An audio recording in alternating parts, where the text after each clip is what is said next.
Olá, meus queridos amigos, meus queridos alunos do segundo ano dos cursos técnicos em floresta, curso técnico em meio ambiente.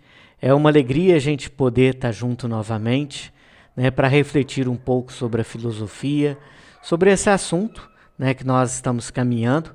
Na última aula nós fizemos uma breve revisão, em que nós trabalhamos a questão da filosofia antiga.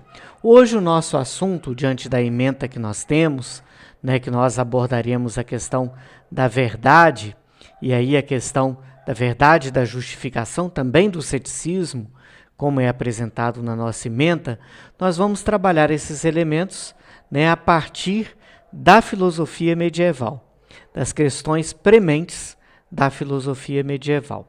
Falo com vocês com bastante liberdade, porque esse é um tema que nos toca, porque toca a raiz da nossa cultura ocidental, as duas raízes, porque, como eu falo no livro, que nós acabamos de ver, nós, ocidentais, temos essa característica de sermos influenciados tanto pela filosofia antiga, grega, como nós vimos, como também pelo cristianismo.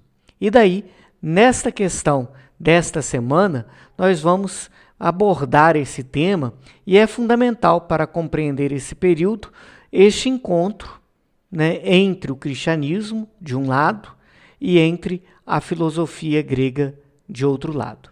Sabemos que a filosofia grega ela surge num dado momento de efervescência da razão na Grécia Antiga, passou por diversos períodos, como nós vimos, desde os pré-socráticos até o período helenístico, em que praticamente a filosofia grega se reduziu, se é que podemos falar numa redução, podemos falar também numa evolução, mas para um estilo de filosofia mais individualista, em que se priorizava mais o eu, as questões do ser humano enquanto indivíduo. Por isso a questão do autocontrole, da ataraxia, que são elementos bem próprios desse período medieval. Mas, contudo, no período helenístico, mas, contudo, nesse período antigo ainda, surge um outro elemento que vai marcar profundamente o mundo inteiro e também o Ocidente.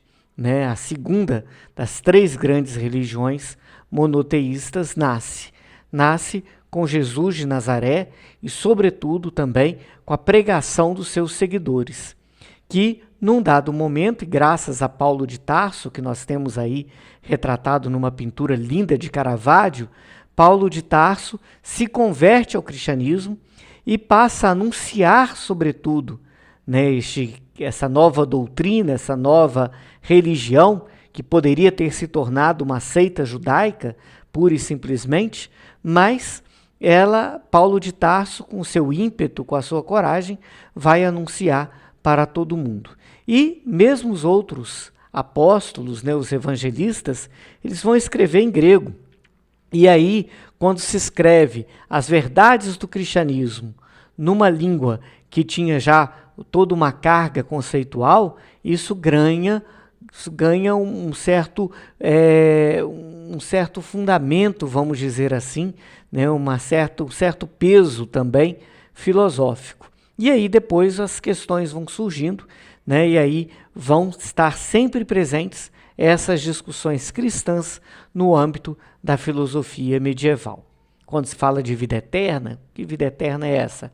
Quando se fala em Santíssima Trindade, una e trina, Jesus Cristo, que era perfeitamente Deus, perfeitamente homem, numa única essência, todas essas são questões que vão ter uma carga filosófica para serem entendidas. Pois bem, surge então, depois do período apostólico, e aí praticamente desde o período dos primeiros séculos cristãos até o século IV depois de Cristo, a questão da patrística, que se divide entre patrística grega e latina. A gente fala patrística porque esses pensadores são conhecidos no âmbito da filosofia, não só no âmbito da teologia, mas são conhecidos como santos padres, que são aqueles primeiros, vamos dizer assim, considerados os pais, né, do pensamento cristão. E aí, claro, né, essa divisão que nós temos entre patrística grega e patrística latina deve-se à língua em que esses homens escreveram. Né? E aí, uma questão que se aparece, né, nesse momento, que se destaca, é a questão, né, da compreensão da fé. Eu creio porque entendo, e aí toda a questão da fé, né, que deve passar também pela razão, e entendo porque creio. Né, também era uma percepção desse período. Tinham aqueles também que diziam, creio porque é absurdo, né, mas a raiz, né, que vai motivar, sobretudo, né, a abordagem filosófica, né, das questões prementes do cristianismo, vai ser essa busca de uma fé que busca também o intelecto, ou do intelecto que busca a fé. Temos na figura aí Santo Agostinho, que foi um grande nome desse período. Passado esse período dos Santos Padres, nós temos a filosofia medieval, em que temos ainda centralidade nas questões da fé, da salvação da alma, da justificação, como nós dizemos. Né? O que seria justificação? Seria, né, a graça de Deus que vem em auxílio do homem para salvá-lo, e da existência de Deus. E vem aí as várias tentativas nesse período de se provar filosoficamente a existência de Deus. Era uma proposta da época. As grandes discussões filosóficas nessa época aconteciam buscando-se argumentos de autoridade, ou na Sagrada Escritura, ou nos Santos Padres, ou em algum grande filósofo que já havia passado, ou até mesmo, né, nos argumentos de filósofos gregos, enfim, né, que se usava para fundamentar as verdades, uma vez que essas eram, sobretudo, né, do ponto de vista da razão, né, da razão intelectual, do raciocínio, né, das provas, né, racionais. Né?